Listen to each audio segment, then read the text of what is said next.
За, Дорн таймгийн иргэдийн төлөөлөгчийн хурлаас баталсан нэг өрх нэг ажлын байр хөтөлбөрийг хэрэгжүүлэх зорилгоор Сумын Засаг даргын 2021 оны 3 сарын 24-ний өдрийн А-дараа 45 тоо захирамжаар ажлын хэсэг байгуулагдсан хэрэгжилтийн ханган ажиллаж байгаа. За, ажлын хэсгийн ахлагчаар Сумын Засаг даргын урлагч миний бие ахлан ажиллаж байна. За, энэ хөтөлбөрийн хүрээнд бол одоо бас Сумын ажлын хэсэг 2021 онд бол 3 удаа хуралдсан байдаг. За, нэгдүгээр талд мэдээж одоо бас хөтөлбөрийг хэрэгжүүлэх, ажлын төлөвлөгөө боловсруулах. За, нийгмийн халамж зайлшгүй шаардлагатай өрхүүдийн судалгаа, түүн дотроос ажлын байрд хамрагдах энэ өрхүүдийн судалгаа гаргаж гээд ажилласан байгаа. За, 21 оны хувьд бол нэг өрх нэг ажлын байр хөтөлбөрийн хүрээнд бол 5 өрхийг сонгон ажилласан одоо ажиллаж байгаа манай Сумын хувьд бол.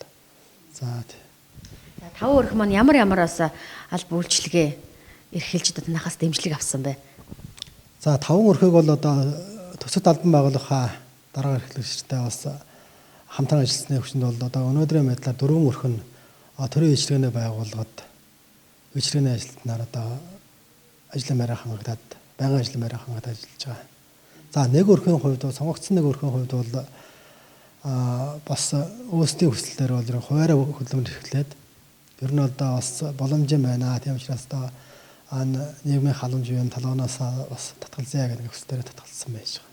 За, нэгдүгээрт мэдээж одоо бас тухайн одоо өрхийн орлого, за хөдөлмөрийн насны одоо бас чадамж, за дээр нь бол одоо бас ам булынхын тоо, за энэ бүхнийг одоо бас харалзан үтсэн.